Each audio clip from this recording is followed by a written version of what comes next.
Àwọn tó kópa nínú eré Love in the Slum látọwọ́ Ìyábọ̀ Òjó ni Brian Okoye, Ray Adeka, Mojoyin Fàdákà àti bẹ́ẹ̀ bẹ́ẹ̀ lọ. Love in the Slum dá lórí Efe àti Kashi tí wọ́n jọ ń ṣiṣẹ́ mákánìkì. Efe nífẹ̀ẹ́ Kashi ó sì máa ń oúnjẹ fún lọ́pọ̀ ìgbà tó sì máa ń bá ṣeré. Àbúrò ẹ̀ wá sọ fún wípé kó dẹnu ìfẹ́ kọ Efe kó tó di pé ó pẹ́ jù, ṣùgbọ́n ó kọ̀ láti ṣe bẹ́ẹ̀. Lọ́jọ́ kan ọ̀gbẹ́ni Dàpọ̀ wá tún mọ́tò ṣe, èyí tó gbé wá sọ́dọ̀ Efe tí Efe bá tún ṣe. Ó wá béèrè lọ́wọ́ Efe pé báwo ni Kashi ṣe jẹ́ sí. Efe sọ pé ọ̀rẹ́ òun tímọ́tímọ́ ni. Ọ̀gbẹ́ni Dàpọ̀ tí yóò fẹ́ lọ́jọ́ kan tó gbé Efe wálé ló bá fẹnu kò lẹ́ẹ̀kẹ́ ní èké àdúgbò Mama B bá lọ sọ fún Kashi ohun tó ṣẹlẹ̀, èyí tó mú kí inú Kashi kó bàjẹ́. Lọ́jọ́ kan Efe àti Dàpọ̀ jáde lọ sílé Dàpọ̀ tí Kashi sì dúró dè nílé rẹ̀. Nígbà tí Efe dé wọ́n fẹnu kò àwọn sì bára wọn sùn.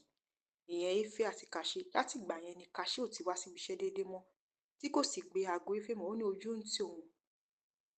Dàpọ̀ ní kí Efe jẹ́ girlfriend òun, èyí tí ó sì gbà sí lẹ́nu. Lẹ́yìn èyí ni àbúrò Kashi wá sọ fún pé kó lọ bá Efe sọ̀rọ̀ nípa ìfẹ́ tó ní sí i kó tó di pé ó pẹ́.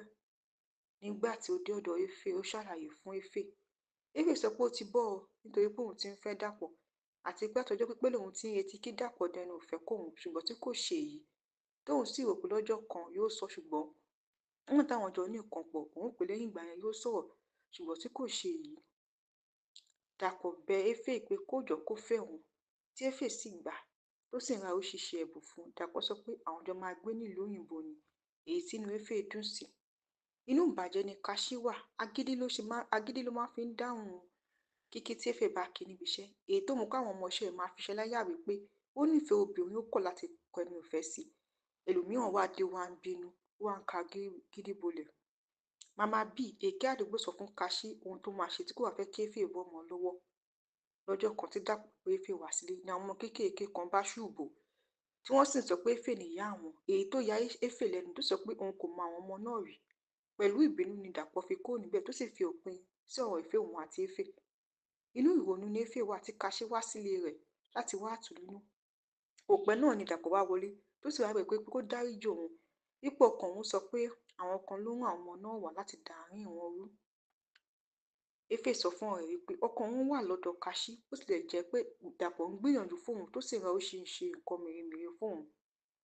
Lọ́jọ́ kan tí àbúrò Kashi jáde, ibẹ̀ ló ti rí Mama B tó ti sọ̀rọ̀ lórí ẹ̀rọ ìbánisọ̀rọ̀ wípé òun lòun rán àwọn kéékèèké láti parọ́ wípé Efe nìyá àwọn láti dà àárín Efe àti Dàpọ̀ wò kí Kashi lè fẹ́ Efe. Inú bí àbúrò Kashi ó sì lọ kò lójú nítorí ohun tó ṣe. Ó ní tí Efe bá gbọ́ inú ẹ̀ kò ní dùn sí ohun tí Kashi ṣe yìí o. Efe lọ bá Dàpọ̀ nílé. Ó sọ fún pé òun nífẹ̀ẹ́ rẹ̀. Dàpọ̀ dá lóhùn pé òun mọ̀ pé ó nífẹ̀ẹ́ òun o ṣùgbọ́n ó nífẹ̀ẹ́ Kashi ju òun lọ àti pé òun yọ̀ǹda rẹ̀ kó lọ bẹ́ni tọkàn ẹ̀ mú. Efe padà mọ̀ nípa àwọn ọmọ tó wá parọ́ pé òun nìyá wọn. Kashi tọrọ àforíjì lọ́wọ́ ẹ̀. Ó ní Mama B ló ṣe ohun tó ṣe yìí o pé òun kọ́ lòun ń ṣe, Mama B ló ṣe nítorí kó fẹ́ káwọn fẹ́ra wọn. Efe dáríjì Kashi. Kò pẹ́ ní àtẹ̀jíṣẹ́ wọlé fún Efe lórí iṣẹ́ òkè òkun tí wọ́n gbà sí. Ó ṣàlàyé fún Efe pé nígbà tí àwọn jọ jà ló mú òun lọ wáṣẹ́ sílùú òyìnbó. Wá sọ fún Efe pé lẹ́yìn ọdún méjì òun máa padà wá sí orílẹ̀-èdè Nàìjíríà. Lẹ́yìn ọdún méjì wá padà wá láti ra ilé fún Efe tó sì bẹ̀rẹ̀ pé kó fẹ́ òun, èyí tí Efe gbà sí lẹ́nu. Eré náà kọ́ wa wípé tọkùnrin tó bá nífẹ̀ẹ́ obìnrin kan má ṣe kùnú, sọ fún jẹ́ kó mọ̀ torí tó bá fàkókò ṣòfò tó bá tètè sọ fún ẹlòmíì lè dé kó lọ gbà mọ́ ẹ lọ́wọ́. Ẹ̀yin èèyàn ṣé ti wo Love in the Slum? Ẹ̀kọ́ wo lẹ̀yin rí kọ́ ńbẹ̀? Ẹ jẹ́ ká mọ̀ ní abala àríwísí comment section. Ẹ jọ̀wọ́ ẹ like fídíò wa kẹ́ subscribe sí channel wa. Ẹ ṣé gan-an ni fún àtìlẹ́yìn yín. A dúpẹ́ àmọ́ lóore. Àwọn tó kópa nínú eré Love in the Slum látọwọ́ Ìyábọ̀ Òjó ni Brian Okoye, Ray Adeka, Mojoyin Fàdákà àti bẹ́ẹ̀ bẹ́ẹ̀ lọ. Love in the Slum dá lórí Efe àti Kashi tí wọ́n jọ ń ṣiṣẹ́ mákánìkì. Efe nífẹ̀ẹ́ Kashi ó sì máa ń oúnjẹ fún lọ́pọ̀ ìgbà tó sì máa ń bá ṣeré. Àbúrò ẹ̀ wá sọ fún wípé kó dẹnu ìfẹ́ kọ Efe kó tó di pé ó pẹ́ jù, ṣùgbọ́n ó kọ̀ láti ṣe bẹ́ẹ̀. Lọ́jọ́ kan ọ̀gbẹ́ni Dàpọ̀ wá tún mọ́tò ṣe, èyí tó gbé wá sọ́dọ̀ Éfè tí Éfè bá tún ṣe. Ó wá béèrè lọ́wọ́ Éfè pé báwo ni Kaṣí ṣe jẹ́ sí i.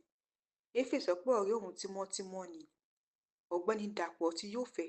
Lọ́jọ́ kan tó gbé Éfè wálé ló bá fẹnu kò lẹ́ẹ̀kẹ́ ní èké àdúgbò Mama B bá lọ sọ fún Kaṣí ohun tó ṣẹlẹ̀, èyí tó mú kí inú Kaṣí kó bàjẹ́. Lọ́jọ́ kan Éfè àti Dàpọ̀ jáde lọ sílé Dàpọ̀ tí Kaṣí sì dúró dè nílé rẹ̀. Nígbà tí Éfè dé wọ́n fẹnu kò àwọn sì bára wọn sùn, ìyẹn Éfè àti Kaṣí. Láti ìgbà yẹn ni Kaṣí ò ti wá síbi iṣẹ́ déédéé mọ́, tí kò sì gbé aago Éfè mọ́. Ó ní ojú ń tì òun. Dàpọ̀ ní kí Éfè jẹ́ girlfriend òun, èyí tí ó sì gbà sí lẹ́nu. Lẹ́yìn èyí ni àbúrò Kaṣí wá sọ fún pé kó lọ bá Éfè sọ̀rọ̀ nípa ìfẹ́ tó ní sí i kó tó di pé ó pẹ́. Nígbà tí ó dé ọ̀dọ̀ Éfè ó ṣàlàyé fún Éfè. Éfè sọ pé ó ti bọ́ ọ nítorí pé òun ti ń fẹ́ Dàpọ̀ àti pé àtọjọ́ pípẹ́ lòun ti ń retí kí Dàpọ̀ dẹnu ìfẹ́ kóun, ṣùgbọ́n tí kò ṣe èyí.